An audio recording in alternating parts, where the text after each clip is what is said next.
Hello students, welcome to our SR Genius academy.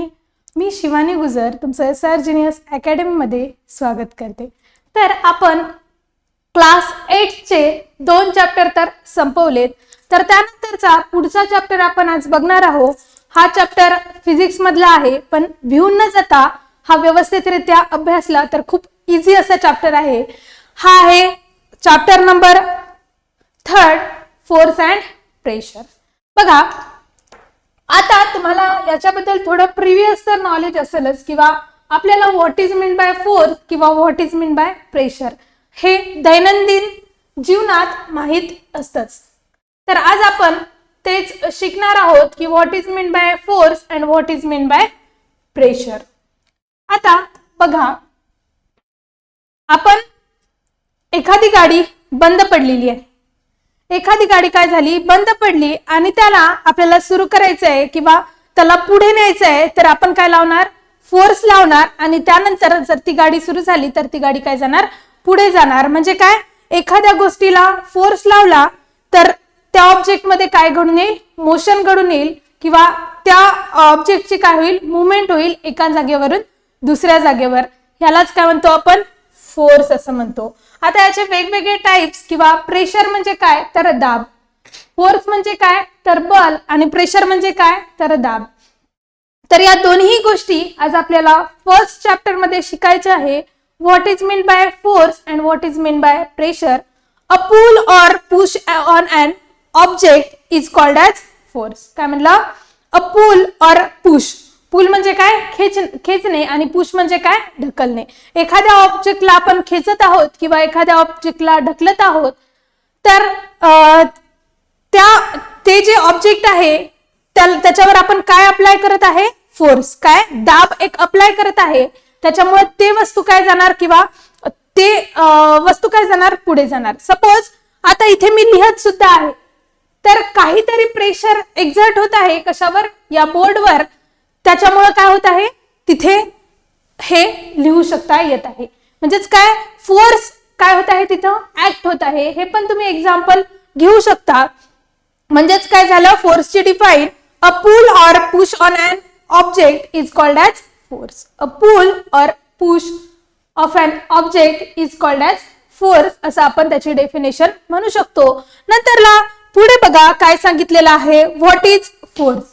काय सांगितलंय, what is force. तर आता मी तुम्हाला जे सांगितले, a pull or push on an object is called as force. एखाद्या वस्तूला ढकलणे किंवा एखाद्या वस्तूला खेचणे म्हणजेच काय झालं, म्हणजेच काय झाली त्याची डेफिनेशन. म्हणजेच आपण त्याला फोर्स असं म्हणू शकतो.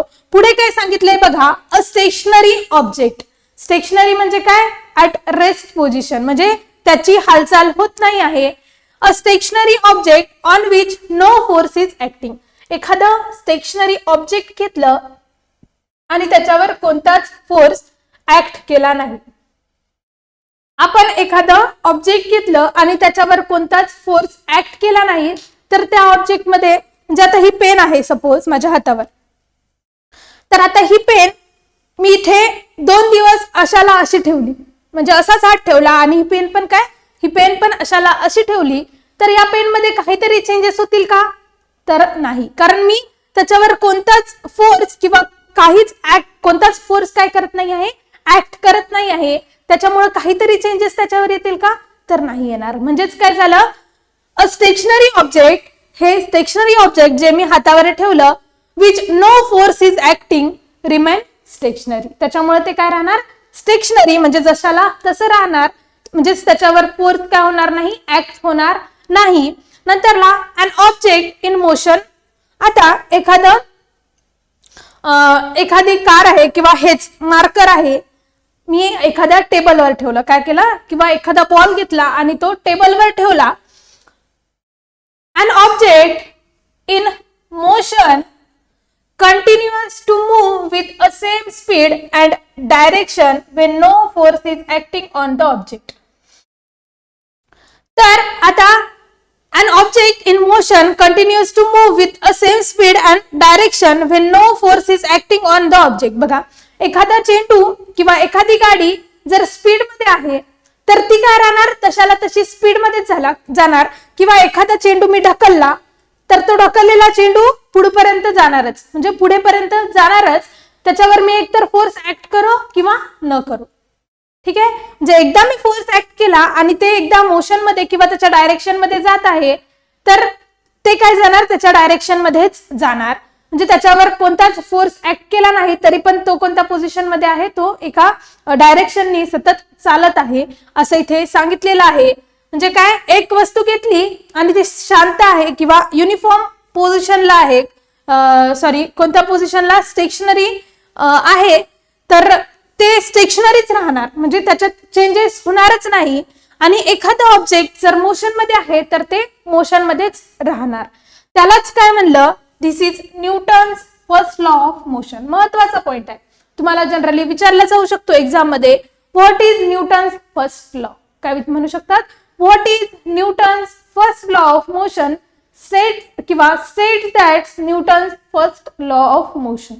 तर तेव्हा तुम्हाला सांगता आलं पाहिजे, a stationary object on which no force is acting remains stationary. एखाद्या ऑब्जेक्टवर आपण जर कोणताच फोर्स ऍक्ट केला नाही तर तो ऑब्जेक्ट जशाला तसा राहणार. किंवा एखादा आपण दगड आपल्या टेरेसवर नेऊन ठेवला आणि तो दगड आपण तशाला तसाच ठेवला तर 1 वर्षही राहू शकतो, 2 वर्षही राहू शकतो, 10 वर्षही आणि कितीही वर्ष राहू शकतो, कारण तो दगड जशाला तसा ठेवला. आणि जर आपण तोच दगड एखादा दगड घेतला, म्हणजे तोच दगड आपण उचलला आणि जर एका ठिकाणाहून दुसऱ्या ठिकाणी फेकला तर त्याच्यामध्ये काय होईल, एक मोशन किंवा एक डायरेक्शन प्राप्त होईल. ठीक आहे, तर तेच तुम्हाला इथे सांगितलेलं आहे, a stationary object on which no force is acting remain stationary. An object in motion continues to move with a same speed and same direction when no force is acting on object. This is Newton's first law of motion. तर समजलं तुम्हाला न्यूटनचा first law काय सांगत आहे, a stationary object on which no force is acting remains stationary. An object in motion continues to move with a same speed and direction when no force is acting on an object. This is Newton's first law of motion. यालाच काय म्हणलं, Newton's first law of motion. बघा आता इथे तुम्हाला काही pictures दिलेले आहेत. प्रथमतः 2 टाइप पडतात आपल्या फोर्सचे. कशाचे, 2 टाइप पडलेले आहे, एक कॉन्टॅक्ट फोर्स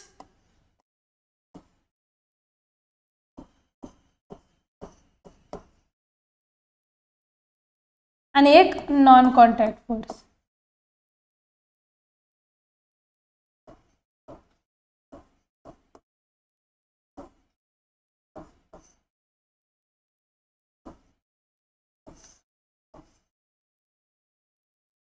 बघा, फोर्सचे जनरली 2 टाइप पडले गेलेले आहे, एक कॉन्टॅक्ट फोर्स आणि दुसरा non contact force. What is mean bye contact force. आता आपण इथे तुम्हाला त्याच्याच काही एक्झाम्पल दाखवलेले आहेत. तर आता कॉन्टॅक्ट आणि नॉन कॉन्टॅक्ट फोर्स म्हणजे काय, बघा तुम्हाला पहिल्या इमेज मध्ये काय दिसत आहे. पहिल्या इमेज मध्ये पहिले आपण बघूयात कॉन्टॅक्ट आणि नॉन कॉन्टॅक्ट फोर्स म्हणजे काय. तर एक्झाम्पल देते तुमच्या घरचं. तर बघा एखाद्या वेळेस आपल्याकडून काही चूक झाली किंवा काहीतरी मिस्टेक झाली. सपोज आईने सांगितलं होतं की मी घरी येईपर्यंत हे काम करून ठेव. ठीक आहे, किंवा पाणी आहे तर पाणी भरून ठेव किंवा कूलरमध्ये पाणी भरून ठेव असं वगैरे काही काम सांगितलं असेल आणि आई घरी आली तरी आपण ते काम केलं नाही तर आई काय देते, जनरली मारते. जनरली आपली आई काय करते, मारते. म्हणजे काय करत आहे, हातावर गालावर काय देत आहे, धपाटे देत आहे, दॅट इज मारत आहे. तर हे डायरेक्ट कॉन्टॅक्ट होत आहे. ठीक आहे, तर हे काय झालं, कॉन्टॅक्ट फोर्स. हे काय झालं आपलं कॉन्टॅक्ट फोर्स. त्याच जागी वडील आले आणि वडील आपले पप्पा काय करतात, नुसते डोळे दाखवतात आणि डोळ्याने पण आपण भिवून जातो. म्हणजे आपण डोळ्याला सुद्धा वडिलांच्या भीतो. That is non contact force. That is non contact force. म्हणजे आपल्याला इथे काय झाला, मम्मीने काय केलं, मारलं, धपाटे दिले दॅट इज कॉन्टॅक्ट फोर्स. आणि आपण वडिलांच्या डोळ्यालाच भिलो म्हणजे काय झालं, तिथं कोणत्या तरी टच झाला का, तर नाही, फक्त आपण डोळ्यांनीच भिलो, that is non contact force. हे तुम्ही या एक्झाम्पल, आपल्या घरगुती एक्झाम्पल वरून सुद्धा हे लक्षात ठेवू शकता. तर बघा पुढे काय सांगितलंय, आता कॉन्टॅक्ट आणि नॉन कॉन्टॅक्ट फोर्स याच्या डेफिनेशन तुम्हाला पुढे दिलेल्याच आहे, फक्त एक कन्सेप्ट एवढे क्लिअर करा. काय सांगितलंय बघा, पहिल्या फिगर मध्ये तुम्हाला काय दिलेलं आहे, एक मॅन एका कारला काय देतोय, धक्का मारतोय किंवा पुश करतोय. तर काय करत आहे, पुश अँड कार. तर हे काय झालं, इथे हा व्यक्ती या कारला धक्का मारत आहे आणि काय तिथे कोणता फोर्स, मस्क्युलर फोर्स काय होत आहे, अप्लाय होत आहे. म्हणजे कोणता कॉन्टॅक्ट फोर्स असेल का नॉन कॉन्टॅक्ट फोर्स असेल बरं, हा जे या व्यक्तीचा या गाडीला टच होतोय, तर यस होतोय, म्हणजेच काय हा कॉन्टॅक्ट फोर्स आहे. म्हणजेच काय हा कॉन्टॅक्ट फोर्स आहे. म्हणजे एक व्यक्ती त्या कारला धक्का मारत आहे, म्हणजे त्याच्यावर फोर्स काय करत आहे, अप्लाय करत आहे, म्हणजेच हा फोर्स कॉन्टॅक्ट फोर्स आहे.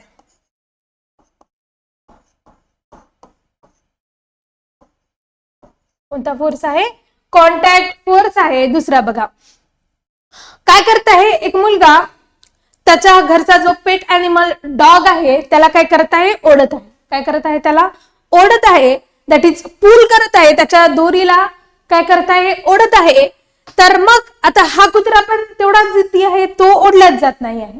म्हणजे इथे पण काय होत आहे, कॉन्टॅक्ट, कशाने, दोरीनं त्याला खेचल्या जात आहे. म्हणजे इथे पण कोणतं एक्झाम्पल दिलेलं आहे, कॉन्टॅक्ट फोर्सच तुम्हाला एक्झाम्पल दिलेलं आहे. ठीक आहे, तर हे पण काय झालं, कॉन्टॅक्ट फोर्सच एक्झाम्पल झालं. म्हणजे काय करत आहे, एक मुलगा त्या कुत्र्याला खेचत आहे. ठीक आहे, नंतरला तिसरा आहे फुटबॉल. एक मुलगा आहे आणि तो काय करत आहे, फुटबॉलला किक मारत आहे. काय करत आहे, फुटबॉलला लाथीने फेकत आहे. म्हणजे काय झालं, तो फुटबॉल होता ऍट रेस्ट कंडिशनला होता. ठीक आहे, म्हणजे स्थिर होता तर किंवा स्टेशनरी होता, तर त्याला काय करत आहे, लाथ मारून म्हणजे त्याची मुवमेंट करत आहे. म्हणजे इथे पण फोर्स अप्लायच होत आहे. ठीक आहे, म्हणजे त्यांनी पाय मारला की तो बॉल एका त्याची स्थिती चेंज करत आहे, प्लस इथे पण फोर्स अप्लाय होत आहे, कशावर, फुटबॉलवर. म्हणजे हे तिन्ही पण कशाचे, फोर्सचे एक्झाम्पल आपल्याला इथे दिसून येतात, जे की तुमच्या पुस्तकात सुद्धा दिलेले आहेत. तर हे सगळे कॉन्टॅक्ट फोर्सेसचे एक्झाम्पल आहे. सगळे काय आहेत, कॉन्टॅक्ट फोर्सचेच एक्झाम्पल आहे. तर पुढे बघा काय सांगितलं गेलंय, contact and non contact forces. जे मी तुम्हाला आता सांगितलं, कॉन्टॅक्ट आणि नॉन कॉन्टॅक्ट फोर्सेस म्हणजे काय, त्याचंच इथं थोडक्यात सांगितलं गेले. बघा, car moves in forward direction when a man applied force from behind a reluctant dog. बघा, पहिले काय करत होता माणूस, A car moves in forward direction when a man is forced on car. बरोबर आहे, हे झालं पहिलं एक्झाम्पल. म्हणजेच काय सांगितलं, car moves forward direction when a man applied force. कशावर, तो माणूस त्या कारवर काय करत आहे, फोर्स अप्लाय करत आहे, असं इथे सांगितलेलं आहे. नंतरला अ reluctant dog is being pulled by his master. काय करत आहे, त्याला पुल करत आहे, म्हणजे त्याच्या दोरीला काय करत आहे, त्या डॉगला किंवा त्याच्या दोरीला काय करत आहे, ओढत आहे. त्याचा जो काही मास्टर आहे, म्हणजे त्याचा जो काही मालक आहे किंवा त्या कुत्र्याला तो बॉय काय करत आहे, ओढत आहे. म्हणजेच काय, reluctant dog is being pulled by his master and a boy playing football is kicking the ball away. काय करत आहे, तो मुलगा फुटबॉल खेळत आहे आणि किकिंग द बॉल अवे, म्हणजे त्याला लाथ मारून काय करत आहे, तो बॉल दूर, म्हणजे त्याला दूर फेकत आहे, फुटबॉलला किक मारून दूर फेकत आहे. असे तुम्हाला एक्झाम्पल दिले. What do you observe from this, force act on two bodies through an interaction between them. होत आहे का, यस. तर दोघांमध्ये पण काय होत आहे, इंटरॅक्शन होत आहे. म्हणजेच काय आहे, कॉन्टॅक्ट फोर्सचे हे सगळे एक्झाम्पल आहेत. म्हणजे होत आहे का, म्हणजे पहिल्या याच्यात काय केलं, त्याला कारला पुश केलं, दुसऱ्या याच्यात काय केलं, त्याच्या दोरीला ओढण्यात आलं आणि तिसऱ्याला किक मारली फुटबॉलला. म्हणजे याच्यात कॉन्टॅक्ट झाला का बॉडीचा, तर यस. त्याच्यामुळे हे फोर्सेस कोणते आहेत, तर हे सगळे फोर्सेस हे कॉन्टॅक्ट फोर्सेसचे एक्झाम्पल आहेत आणि त्याच्यावर कोणता ना कोणता काय होत आहे, फोर्स ऍक्ट होत आहे, त्याच्यामुळेच त्यांची पोझिशन काय होत आहे, चेंज होत आहे. तर ह्याला सगळ्यांना काय म्हणायचं, तर कॉन्टॅक्ट फोर्स. काय म्हणायचं, तर कॉन्टॅक्ट फोर्स असं त्याला म्हणायचे. नंतरला बघा पुढे काय सांगितलेलं आहे, ऍज सीन इन फिगर 3.2. तुमच्या पुस्तकात 3.2 मध्ये या 3 फिगर दिलेल्या आहे. Iron nails get attracted to the pole of the magnet due to the magnetic force. बघा तुम्हाला इथे एक मॅग्नेट दिला आहे. काय दिलेला आहे, इथे एक मॅग्नेट दिले गेलेला आहे. आता या मॅग्नेट मध्ये नॉर्थ आणि साऊथ पोलला इथे काही खिळे दिलेले आहेत. काय दिलेले आहे, ते खिळे दिलेले आहेत. ते काय होणार, त्या नॉर्थ आणि साऊथ पोल कडे अट्रॅक्ट होणार. काय होणार, नॉर्थ आणि साऊथ पोल कडे अट्रॅक्ट होणार. तर आता इथे कोणता मॅग्नेटिक फोर्स ऍक्ट होतोय. ठीक आहे, इथे मॅग्नेटिक फोर्स ऍक्ट होतो आहे.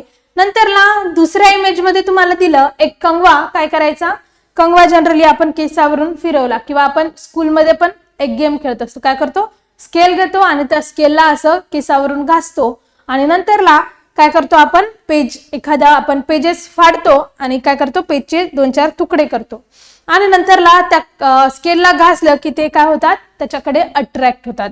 दॅट इज इलेक्ट्रोस्टॅटिक चार्ज त्याच्यात तयार होतात आणि जे काही इथे पेपर्सचे छोटे छोटे तुकडे आहेत ते या कंगव्याकडे काय होतात किंवा कोंबकडे काय होतात, अट्रॅक्ट होत असतात.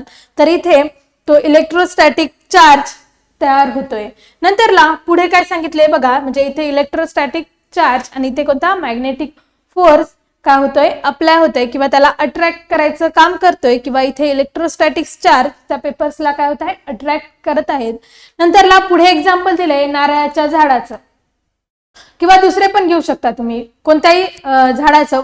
बघा तर इथे काय होत आहे, नारळाच्या झाडावरून नारळ सरळ जमिनीच्या दिशेनेच पडत आहे. वर जात आहे का, इकडे जात आहे का, तिकडे जात आहे का, तर नाही. झाडावरचं नारळ सरळ कुठं पडत आहे, जमिनीवरच पडत आहे. तिथे कोणता फोर्स असणार, मग ग्रॅव्हिटेशनल फोर्स.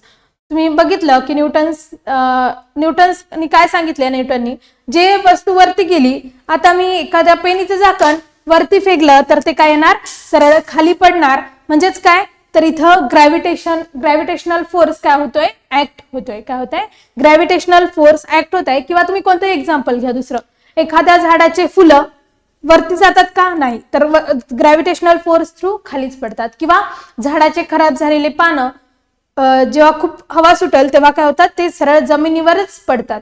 तर हे पण कशाचं एक्झाम्पल झालं, ग्रॅव्हिटेशनल फोर्स. म्हणजे ग्रॅव्हिटेशनल फोर्स काय करणार, सगळ्या वस्तूंना जमिनीकडे खेचत असतो. तर इथे काय झालं, नारळाच्या झाडावरून सरळ जमिनीच्या दिशेने पडत आहे. म्हणजेच इथं ग्रॅव्हिटेशनल फोर्स ऍक्ट होत आहे. कोणता, इथे ग्रॅव्हिटेशनल फोर्स ऍक्ट होतो. तर समजलं. नंतरला नेक्स्ट बघूयात काय सांगितलंय बघा. अ coconut is following from the coconut tree. जे नारळ आहे तर ते नारळ सरळ जमिनीच्या दिशेनेच पडत आहे. किंवा coconut falling from the coconut tree, नारळाच्या झाडातून खाली पडत आहे. Object are attracted to the earth due to the force of gravity. कोणत्या फोर्समुळे, ग्रॅव्हिटी, दॅट इज ग्रॅव्हिटेशनल फोर्समुळे ते नारळाच्या झाडावरचं नारळ सरळ जमिनीच्या दिशेनेच येत आहे. तर म्हणजेच काय, a coconut is following from the coconut tree, object are attracted to the earth due to the force of gravity. कोणत्या फोर्समुळे, ग्रॅव्हिटीच्या फोर्समुळे, म्हणजेच ग्रॅव्हिटेशनल फोर्समुळे नारळाच्या झाडावरचा नारळ सरळ जमिनीवरच येत आहे. नंतरला व्हेन अ कोंब गेट रब्ड अगेन्स्ट हेअर. काय केलं आपण, कोंबला केसावर रब केलं. नंतरला small piece of paper kept on a table get attracted to the comb. होते का, तुम्ही हा प्रयोग घरी सुद्धा करू शकता. काय केलं आपण, केस विंचरले किंवा केसावर कोंब रब केला आणि नंतरला पेपरचे काही तुकडे घेतले आणि त्याच्यावर आपला कोंब असा थोडा दूर ठेवला तर काय होत असतं, ते अट्रॅक्ट होणार टू द कोंब. मग इथे पण काय झालं, ते कोंबकडे अट्रॅक्ट झाला. दॅट इज कोणता फोर्स होता, तो इलेक्ट्रोस्टॅटिक चार्ज होता. The comb has an electrostatic charge. कोणत्या चार्जचा? तर ते अट्रॅक्ट झाले म्हणजे कोणता तरी फोर्स तिथे काय असणार? प्रेझेंट असणार. तर तो कोणता आहे? इलेक्ट्रोस्टॅटिक चार्जेस आहेत जे काय करत आहेत? त्याला अट्रॅक्ट करायचं काम करत आहे. And there is an induced opposite charge on the piece of paper, the piece sticks to the comb. म्हणूनच काय होत आहे? जे पेपरचे तुकडे आहेत, जे आपण छोटे छोटे पेपरचे तुकडे केलेले आहेत, ते काय होत आहेत? त्याच्याकडे अट्रॅक्ट होत आहे. कोणाकडे? त्या कंगव्याकडे किंवा कोंबकडे ते पेपरचे तुकडे अट्रॅक्ट होत आहे with the help of this electrostatic charge. With the help of this electrostatic charge. नंतरला पुढे a force is seen to act through a direct contact of the object via one or more object such called as contact force. काय सांगितले बघा contact force ची definition. A force is seen to act through a direct contact with an object. होतोय का? Direct contact कोणातरी सोबत होतोय म्हणजे एखाद्या ऑब्जेक्ट सोबत डायरेक्ट कॉन्टॅक्ट होतो आहे or via one or more object, such a force is called as contact force. म्हणजे एका वस्तूचा म्हणजे आपला किंवा एखाद्या वस्तूचा दुसऱ्या वस्तू सोबत डायरेक्ट कॉन्टॅक्ट होत आहे म्हणजे त्याला काय म्हणायचं? कॉन्टॅक्ट फोर्स असं म्हणायचं. काय म्हणायचं? कॉन्टॅक्ट फोर्स असं म्हणायचं. That is a force is seen to act through a direct contact of the object or via one or more object. Such a force is called as contact force. यालाच काय म्हणायचं? Contact force असं इथे म्हणायचे. नंतरला in figure 3.2 a force is applied between two object. A force is applied between two object even if the two object are not contact. Such a force is called as non contact force. काय म्हणलं बघा? एखाद्या काय म्हणलं गेलं इथे की एखाद्या जे की आपण एक्झाम्पल घेतलं होतं याचं. कशाचं एक्झाम्पल घेतलं? त्या कोमचं आणि त्या पीस ऑफ पेपरचं एक्झाम्पल घेतलं. दोघांमध्ये पण डायरेक्ट कॉन्टॅक्ट होत होता का? दोघांमध्ये पण डायरेक्ट कॉन्टॅक्ट होत होता का? तर नाही होत होता. दोघं पण वेगवेगळे आहेत तरी पण त्यांच्यामध्ये म्हणजे तरी पण त्यांच्यामध्ये विथ कॉन्टॅक्ट होतोय का? तर नाही. म्हणजेच काय? तर नॉन कॉन्टॅक्ट फोर्सचं ते एक्झाम्पल आहे. इथे सुद्धा तेच सांगितले आहे. A force is applied between two object. A force is applied between two object even if the two object are not in the contact. म्हणजे दोन ऑब्जेक्ट कॉन्टॅक्ट मध्ये येत आहेत का? तर नाही येत आहे. तरी पण त्यांच्यात फोर्स तयार होत आहे. Such a force is called as non contact force. त्यालाच काय म्हणायचं? Non contact force. बघा जनरली तुम्हाला पेपरला 99% हा क्वेश्चन विचारला जाऊ शकतो. काय विचारतात? मग हे डायरेक्ट विचारत नाही. Distinguish between contact force and non contact force. काय करायचे? दोघांना पण डिस्टिंग्विश करायचे. मग काय लिहावं लागेल तुम्हाला? 2 बॉक्स करावे लागतील कॉन्टॅक्ट फोर्सचा आणि नॉन कॉन्टॅक्ट फोर्स. इथं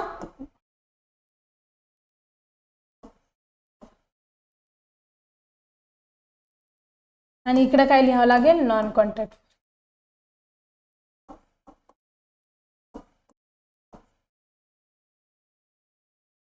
नॉन कॉन्टॅक्ट फोर्स. ठीक आहे. कॉन्टॅक्ट फोर्स आणि नॉन कॉन्टॅक्ट फोर्स. पहिल्यांदा लिहावं लागेल तुम्हाला डेफिनेशन. दोन्ही पण याची डेफिनेशन लिहावं लागेल. ठीक आहे. डेफिनेशन झाल्यानंतर तुम्हाला काही एक्झाम्पल लिहावं लागतं. आणि तिसऱ्यांदा लिहावं लागेल की दोन ऑब्जेक्ट मध्ये काय होत आहे? डायरेक्ट कॉन्टॅक्ट होत आहे.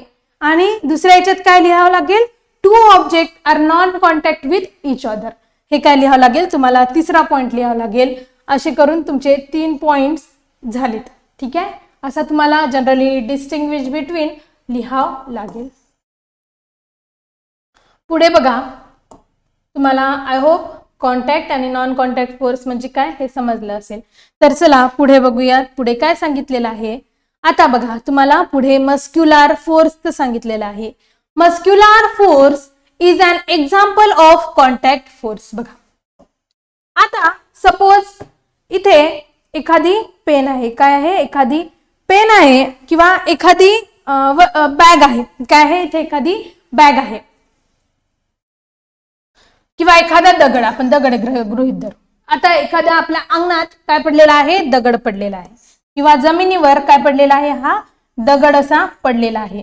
आता या दगडाला मला उचलून इकडे न्यायचं आहे. काय करायचं आहे, या दगडाला उचलून इकडे न्यायचं आहे.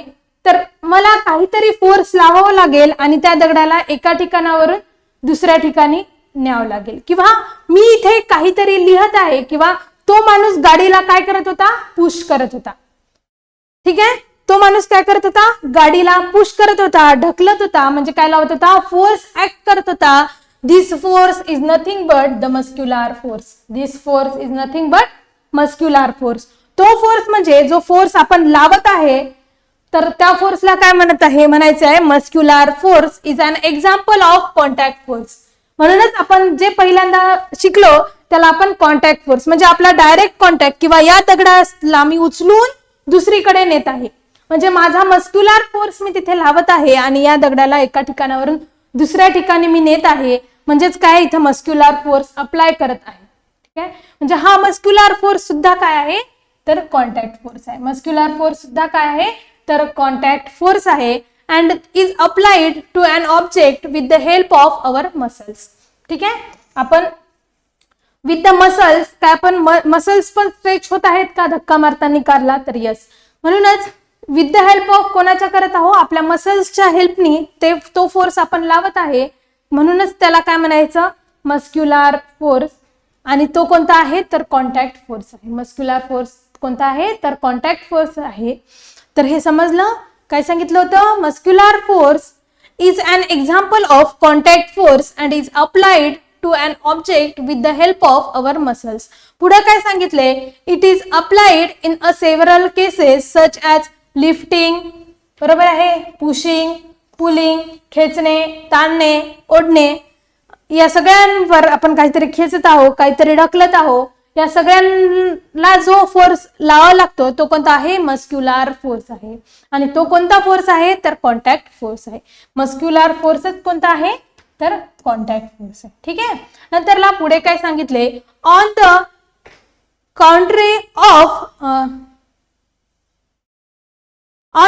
contrary force like magnetic force, gravitational force, electrostatic force act without a contact. बघा, जे मॅग्नेटिक चार्जेस, इलेक्ट्रोस्टॅटिक चार्जेसचं आपण एक्झाम्पल बघितलं, किंवा ग्रॅव्हिटेशनल फोर्सचं, एका ठिकाणावरून झाडाची पानं खाली पडायलेत आणि दुसरीकडे उडत चाललेत. ठीक आहे, किंवा नारळाच्या झाडावरचं नारळ खाली पडत आहे, म्हणजे ग्रॅव्हिटेशनल फोर्स ऍक्ट होत आहे. तर आता हा ग्रॅव्हिटेशनल फोर्स ऍक्ट तर होत आहे, पण इथं कोणी हेल्प करायला का, आपल्याला दिसायला काय हेल्प करताना की नाही, ग्रॅव्हिटेशनल फोर्स हा आपल्या हाताने असा ओढतोय असं काय दिसते, तर नाही. म्हणजेच कोणता फोर्स आहे तो, तर नॉन कॉन्टॅक्ट फोर्स आहे. कोणता फोर्स आहे, तर हे सगळे एक्झाम्पल कसले आहेत, non contact फोर्सेसचे.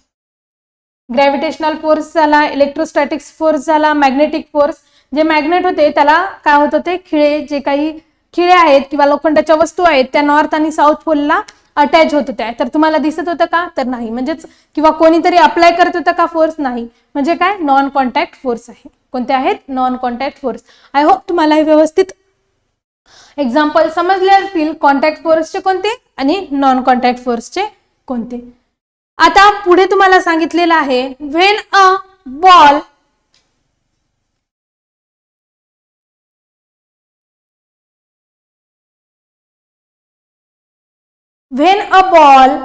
is kept on a table, push a little. काय सांगितले, when a ball is kept on a table and pushed a little, it moves ahead and get slow and stop. A car running on the plain road travel some distance and stop after the engine is switched off.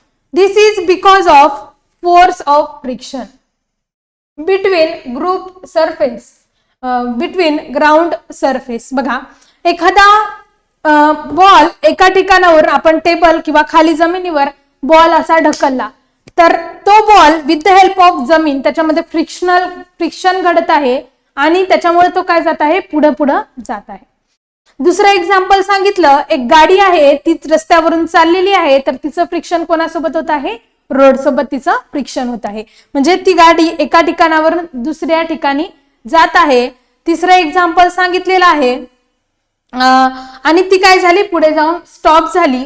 This is because of force of friction between ground surface and the object in motion. म्हणजेच काय, ground surface सोबत काय होत आहे, friction होत आहे. त्याच्यामुळेच हे स्थिरपणे चालत आहेत. बरोबर आहे. म्हणजे इथे फ्रिक्शनल फोर्स ऍक्ट होत आहे. Force of friction between the ground surface and the object in motion.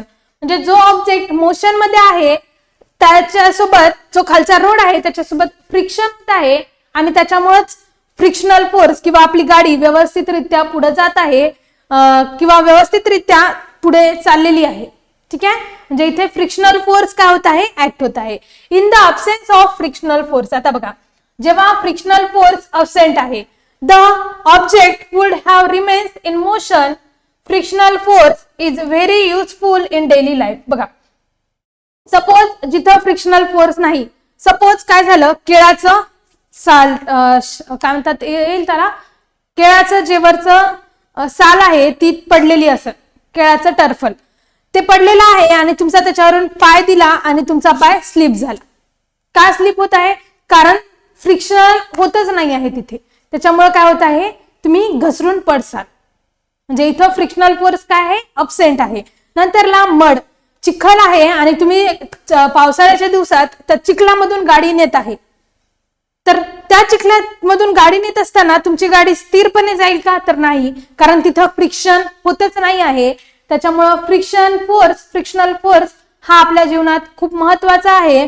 नाहीतर आपण काय होईल, व्यवस्थित आपण चालू शकू का, नाही, कारण काय होईल, फ्रिक्शन नसल दोन ऑब्जेक्ट मध्ये, तर आपण तिथे डगमगून पडून जाऊ. त्याच्यामुळं frictional force is most important in our day to day life.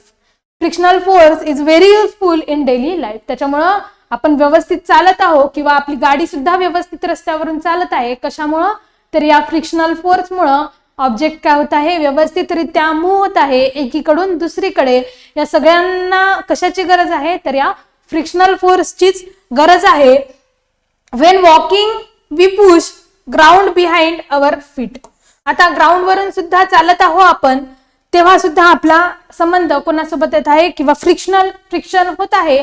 त्याच्यामुळेच आपण व्यवस्थितरित्या काय चालू शकत आहोत, कशावरून, जमिनीवरून किंवा ग्राउंडवरून. पुढे बघा काय सांगितलेलं आहे, in the absence of frictional force. जेव्हा फ्रिक्शनल फोर्स हा टोटली काय असणार, अब्सेंट असणार आहे, we still slip and will not able to walk. जर तिथे फ्रिक्शनल फोर्सच नसेल तेव्हा काय होईल, आपण रस्त्यावरून व्यवस्थितरित्या चालू सुद्धा शकणार नाही आणि काय होईल, आपण घसरून पडून जाऊ. कारण तिथे दोन ऑब्जेक्ट मध्ये फ्रिक्शनच नसेल. अशा वेळेस काय होईल, आपण तिथून स्लिप होऊन आपण पडू. नंतरला all the object in motion have frictional force.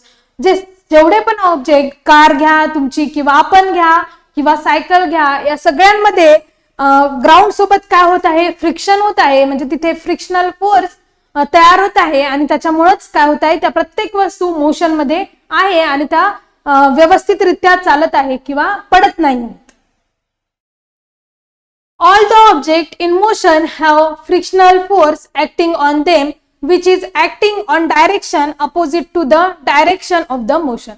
ते काय होत आहे, हा फोर्स त्याच्यावर ऍक्ट होत आहे आणि तो फोर्स याच्यावर ऍक्ट होत आहे. त्याच्यामुळं त्यांच्यामध्ये काय फ्रिक्शनल होत आहे आणि फ्रिक्शन झाल्यामुळेच ते ऑब्जेक्ट व्यवस्थितरित्या काय चालत आहे किंवा त्यांची मुवमेंट व्यवस्थितरित्या सुरू आहे. You must have seen that one tends to a slip over banana peel. बघा, आपण एखाद्या वेळेस कोणी केळं खाऊन त्याचं जे साल काय म्हणता येईल, साल आहे ती रस्त्यावर फेकलेली आहे. आपण कितीतरी वेळा खूप जरा पडताना बघतो. मग काय होतं, तशा वेळेस त्यांच्यामध्ये फ्रिक्शन होत नाही आपल्या पायामध्ये आणि त्याच्यामुळं, कारण ते काय आहे, खूप जास्त स्लिपी आहे. त्यामुळे आपण काय होतो, त्याच्यावरून स्लिप होतो आणि आपण पडतो. तर म्हणजे यांच्यामध्ये फ्रिक्शनल फोर्स काय आहे, अब्सेंट आहे असं आपण तिथे म्हणू शकतो. ऑन द स्ट्रीट, जेव्हा आपल्या रस्त्यावर केळाचं साल्ट कोणीतरी खाऊन टाकलेलं असेल त्याच्या वेळेस, तेव्हा आपल्यामध्ये आणि त्याच्यामध्ये कोणताच फ्रिक्शनल फोर्स तयार होत नाही आणि त्याच्यामुळे मधून आपण काय करतो, पडून जातो. ठीक आहे. नंतरला similar one can slip due to mud. जेव्हा चिखलातून आपण चाललो, त्याच्या किंवा गाडी चालली किंवा तुम्ही चालले, तेव्हा तुमच्या स्लीपर मध्ये आणि त्या मड मध्ये कोणताच फ्रिक्शनल फोर्स तयार होत नाही आणि त्याच्यामुळे आपण काय पडतो, तिथे घसरून पडतो. म्हणजे तिथे कोणताच फ्रिक्शनल फोर्स तयार होत नाही आहे. Both this example occur due to reduce friction. त्याच्या का होत आहे, आपण पडत आहोत त्या केळाच्या साल्टावरून किंवा त्या चिखलावरून. का पडत आहोत, कारण तिथे फ्रिक्शनल फोर्स काय आहे, अब्सेंट आहे. काय फ्रिक्शनल फोर्स तिथे अब्सेंट आहे किंवा फ्रिक्शनल फोर्स खूपच कमी प्रमाणात आहे, त्याच्यामुळे काय होत आहे, आपण पडत आहे. काय होत आहे, आपण पडत आहे. म्हणजे तिथे फोर्स काय आहे, अब्सेंट आहे. काय तो फ्रिक्शनल फोर्स अब्सेंट आहे किंवा खूप कमी प्रमाणात आहे, त्याच्यामुळे आपण व्यवस्थितरित्या चालू शकत नाही आहे. आता इथे काय सांगितलंय बघा, तुम्हाला लिस्ट बनवायची आहे. तुमच्या घरच्या एक्झाम्पल वरून काय करायची आहे, तुम्हाला एक लिस्ट तयार करायची आहे आणि त्याच्यावरून तुम्हाला सांगायचं आहे की कोणता फ्रिक्शनल फोर्स, कॉन्टॅक्ट फोर्स कोणते आहे. घरच्या डे टू डे लाईफ वरून आपण सांगू शकतो की कोणते कोणते फ्रिक्शनल फोर्सचे एक्झाम्पल आहेत आणि कोणते कोणते कोणते कोणते कॉन्टॅक्ट फोर्सेसचे एक्झाम्पल आहे आणि कोणते कोणते नॉन कॉन्टॅक्ट फोर्सेसचे एक्झाम्पल आहे. इथे तुम्हाला ज्या घरगुती एक्झाम्पल वरून तुम्हाला काय करायची आहे, इथे लिस्ट तयार करायची आहे. इथे तेच सांगितले आहे, make a list of some more example in which contact and non contact forces are applied. Write the type of forces. आणि त्या फोर्स मधले कोणते फोर्स, ग्रॅव्हिटेशनल फोर्स आहे, मॅग्नेटिक फोर्स आहे किंवा इलेक्ट्रोस्टॅटिक्स चार्जेस आहे, हे सगळे एक्झाम्पल तुम्हाला कलेक्ट करायचे आहे आणि त्याची काय बनवायची आहे, एक लिस्ट बनवायची आहे. आणि त्याच्यावरून कॉन्टॅक्ट फोर्सेस कोणते, नॉन कॉन्टॅक्ट फोर्सेस कोणते आणि फ्रिक्शनल फोर्सेस आणि नॉन फ्रिक्शनल फोर्सेस कोणते, याचे सगळ्यांचे एक्झाम्पल तुम्हाला अशा प्रकारे कलेक्ट करायचे आहे. तर आपण आज काय काय बघितले सांगा बरं. तर आज आपण बघितलं पहिल्यांदा stationary, that is Newton first law आणि फोर्सची डेफिनेशन बघितली. त्याच्यानंतर कॉन्टॅक्ट आणि नॉन कॉन्टॅक्ट फोर्सेस म्हणजे काय ते आपण बघितलं. नंतरला बघितलं कॉन्टॅक्ट आणि नॉन कॉन्टॅक्ट फोर्सेस मध्ये इलेक्ट्रोस्टॅटिक्स चार्ज, नंतरला कॉन्टॅक्ट फोर्सची डेफिनेशन, नंतरला नॉन कॉन्टॅक्ट फोर्सची डेफिनेशन, नंतरला मस्क्युलर फोर्स म्हणजे काय, मॅग्नेटिक फोर्स म्हणजे काय, ग्रॅव्हिटेशनल फोर्स म्हणजे काय, इलेक्ट्रोस्टॅटिक्स फोर्स म्हणजे काय आणि हे सगळे फोर्सेस कोणते आहे, कॉन्टॅक्ट आहे का नॉन कॉन्टॅक्ट फोर्सेस आहे, याचे एक्झाम्पल सुद्धा आपण बघितले. मस्क्युलर फोर्स म्हणजे काय हे सुद्धा आपण बघितलं. नंतरला बघितलं फ्रिक्शनल फोर्स म्हणजे काय आणि non frictional, that is reduce frictional किंवा नॉन फ्रिक्शनल फोर्स नसेल तर काय होऊ शकतं हे आपण बघितलं. नंतरला आपण बघितलं. तर एवढं आज आपण शिकलेलो आहोत. आय होप तुम्हाला शिकवलेलं किंवा आज स्टार्ट केलेलं फोर्स अँड प्रेशर या चॅप्टर मधले हे कन्सेप्ट तुमचे नक्कीच क्लिअर झाले असतील. नेक्स्ट याला आपण बॅलन्स्ड आणि अनबॅलन्स्ड फोर्स हे बघणार आहोत. नेक्स्ट लेक्चरला आपण बॅलन्स्ड फोर्स आणि अनबॅलन्स्ड फोर्स म्हणजे नेमकं काय आहे ते आपण बघणार आहोत. आय होप हे तुम्हाला समजलं असेल. एकदा पुन्हा तुमच्या पुस्तकातलं बुक मधलं रीड करा, छोट्या छोट्या नोट्स काढत चला सोबत सोबत with the help of example. जे मी तुम्हाला एक्झाम्पल शिकवले ते तुम्ही नोट डाऊन करा आणि अशा प्रकारे तुम्हाला नक्कीच हा चॅप्टर खूप इझी जाईल. तोपर्यंत थँक्यू सो मच.